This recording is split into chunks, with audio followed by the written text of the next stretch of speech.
Hello students, this is Poonam from Maharaja Agarsen Public Senior Secondary School, Hisar. Today we are going to study our lesson number 4 of class 9th. The name of the lesson is the Kingdom of Fools. Fools means Murak, Kingdom Samrajya, मूर्खों का साम्राज्य. There was a kingdom of fools in this country.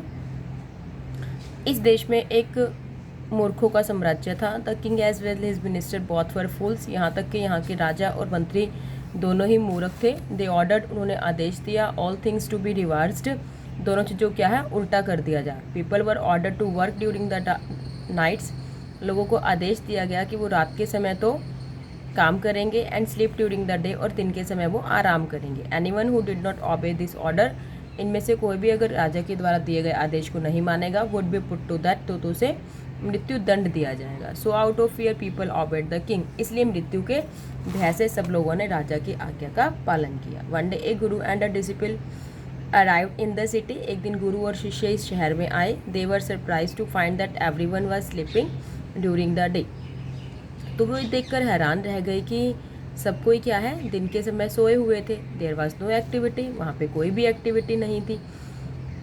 Then the night fail, जब रात हो गई. Everyone got up, प्रत्येक हर कोई उठ गया.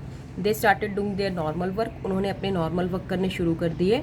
The guru and the disciple were hungry, गुरु और डिसिपल भूखे थे. They purchased some food items, उन्होंने कुछ फूड आइटम्स खरीदी. They were surprised to find that the price of everything was the same, one to do. वे देखकर हैरान रह गए कि यहाँ पे हर जो चीज़ है उसकी कीमत क्या थी, बिल्कुल सेम थी, एक डुड्डू. The guru realise that it was the kingdom of fools. गुरु ने ये महसूस किया कि ये तो क्या है, मूर्खों का साम्राज्य है. He decided to leave the kingdom at once, उन्होंने वहाँ से एक बार में ही जाने का निर्णय लिया. He told his disciple that where fools ruled, वो भी अपने शिष्य को भी बताते हैं कि जहाँ पे मूर्खों का शासन होता है, their lives could be in danger, वहाँ पे कई बार क्या होता है, जिंदगी जो जीवन है हमेशा ही खतरे में पड़ सकता है. But the disciple was very happy there, लेकिन डिसिपल वहाँ पे शिष्य अपने वहाँ पे बहुत खुश था. Everyone was cheap in the kingdom, साम्राज्य में सब कुछ बहुत सस्ता था. He did not want to go, इसलिए वो वहाँ से नहीं जाना चाहता था. So the guru left the kingdom, इसलिए गुरु तो वहाँ से उस राज्य को छोड़ करके चला गया. The disciple stayed on the sake of cheap food, लेकिन वो शिष्य है उस सस्ते फूड के कारण वहीं रह गया. One day a thief broke into the house of A rich man, एक दिन एक चोर एक अमीर व्यक्ति के घर में आ गया. A wall of the house fell on him, उस घर की जो दीवार है उस पर गिर गई. And he died on the spot, और वह वहीं पे मर गया.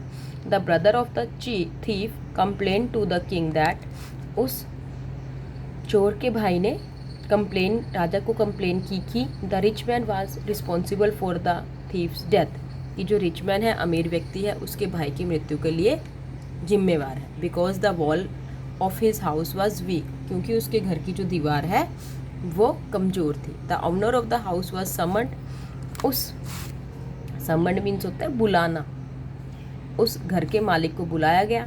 But he said that the bricklayer who had constructed the wall was responsible. अब यहाँ पे क्या है, ये जो ब्लेम है वो एक दूसरे से तीसरे पे चौथे पे, लास्ट में एट लास्ट क्या है देखना कौन फॉल्टी निकलेगा और इसमें क्या होगा. इसी में इस स्टोरी के माध्यम से यही हमें बताया गया कि मूर्खों का देश, मूर्खों का शहर किस प्रकार है. तो वो जो रिचमैन को बुलाया गया, रिचमैन किस पे ब्लेम डालता है, ब्रिकलेयर पर. वो कहता है कि ये तो मकान दीवार निर्माण करने वाले की गलती है कि उसने दीवार है वो कमज़ोर बनाई. The bricklayer said that when he was making a wall A dancing girl pass several times through the street. अब जो ब्रिकलेयर दीवार बनाने वाला है वो कहता है कि इसमें मेरा कोई गलती नहीं है. जब मैं दीवार बना रहा था तो एक डांसिंग गर्ल है वो बहुत बार इधर से उधर आई, इसलिए उसकी गलती है. शी डिस्ट्रैक्टेड, उसने उसका ध्यान भटका दिया.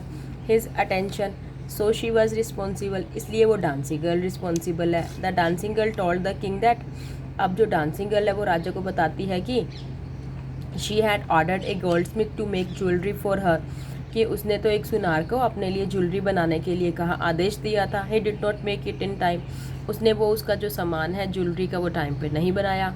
सो she had to pass through the street several time, इसलिए उसे वहाँ से उस गली से बहुत बार जाना पड़ा. The goldsmith was called, अब क्या है उस सुनार को बुलाया गया. He said that he had to make ornaments for a wedding, अब वो कहता है कि मुझे ऑर्नामेंट्स आभूषण एक वेडिंग के लिए, एक विवाह के लिए रिच मैन की यहाँ शादी के लिए ऑर्नामेंट्स आभूषण तैयार करने थे। So he could not finish the jewellery of the dancing girl in time, इसलिए वो समय पर उस डांसिंग गर्ल की ज्वेलरी फिनिश नहीं कर सका। He was the same owner of the house where the thief had died. अब देखो एट लास्ट में कौन निकला, उसी घर का मालिक जिसके कि जहाँ पे कि उस चोर की मृत्यु हुई थी। He said that his father had placed the order, अब वो कहता है कि ये तो ऑर्डर उसके पिताजी ने दिया था। And his minister decided that since the rich mains father had died, क्योंकि अब जो रिच मैन है उसके फादर तो जिंदा नहीं थे, उसकी तो मृत्यु हो चुकी थी, इसलिए निर्णय लिया गया कि he would be executed in his father's place, उस व्यक्ति को, उस रिच मैन को उस फादर की जगह पे सजा दी जाएगी, फांसी दी जाएगी।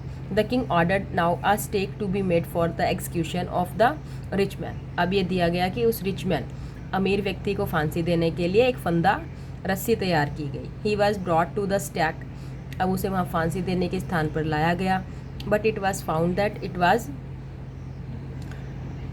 ही वॉज वेरी थिन, लेकिन अब ये देखा गया कि वो जो व्यक्ति है वो बहुत ही पतला था। The king ordered for the search of a fat man to fit the stick, अब राजा ने आदेश दिया कि ऐसे मोटे व्यक्ति को ढूंढ करके लाओ जो कि यहाँ इस फांसी के फंदे पर पूरा आए। The disciple was found fit for the stick, अब उस डिसिपल को उस फांसी के फंदे तक लाया गया। Now hit the disciple remember his Guru and prayed to him, अब उस डिसिपल ने अपने गुरु को याद किया, प्रार्थना की भगवान से, और वो गुरु क्या है, विद दिस मैजिक पावर, अपनी मैजिक पावर के साथ तक गुरु सा एवरीथिंग, वो जो गुरु है वो सब कुछ देख रहे थे। He at once reached there, वो एक बार में ही वहाँ आ गए। He told something to discipline in his ears, अब उन्होंने अपने डिसिपल शिष्य को कानों में कुछ कहा। Now the guru and his disciple started quarrelling, अब गुरु और शिष्य ने लड़ना शुरू कर दिया।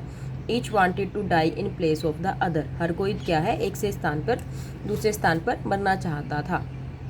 The guru told the king that the stake was new, anyone who died on the stake first would be the king and the minister in the next life also. अब गुरु ने उस राजा को बहकाने के लिए, क्योंकि वो मूर्ख तो था ही, ये कहता है कि ये जो स्टैक है, रस्सी है, बहुत ही नई है, फांसी का फंदा, इसलिए जो इस पर पहले मरेगा वो अगले जन्म में राजा बनेगा, और जो बाद में, तो वो बाद में उसके मिनिस्टर बनेंगे। एट नाइट, रात को, they went to the prison secretly, अब राजा और जो उसके मंत्री हैं वो गुप्त रूप से वहाँ पे जहाँ पे राजा गुरु और शिष्य को रखा गया था वहाँ गए। They release the guru and the disciple, उन्होंने गुरु और डिसिपल को छोड़ दिया। They replace themselves in their places, इसके स्थान पर वो गुरु, वो जो राजा है और उसके मूर्ख मंत्री है वो वहाँ पर ले गए।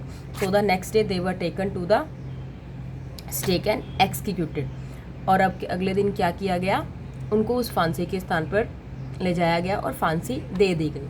When the people come to know the death of the king and the minister, जब लोगों को अपने राजा और अपने मंत्रियों की मृत्यु के बारे में पता लगा, दे मॉर्न्ड, तो वो क्या है, मॉर्न करने लगे, रोने लगे। They discussed the future of the kingdom, अब वो अपने भविष्य के राजा के बारे में सोचने लगे, अपने साम्राज्य के बारे में कि हमारे साम्राज्य का क्या होगा। They requested the guru and the disciple to be their king and minister, अब वो उस गुरु और शिष्य को कहते हैं कि तुम हमारे यहाँ के राजा और मिनिस्टर बन जाओ। They agreed to rule the kingdom, उन्होंने उस राज्य पर सहमति प्रकट कर दी शासन करने की। But one conditions, on one condition, सिर्फ एक ही कंडीशन पर, the old laws would be changed, पुराने जो सारे नियम है वो तोड़ दिए जाएंगे। The good days return to the kingdom, इस प्रकार उस साम्राज्य में मूर्खों का शासन खत्म हो गया और अच्छे दिन वापस आ गए। So students, this is your lesson. Thanks, have a nice day.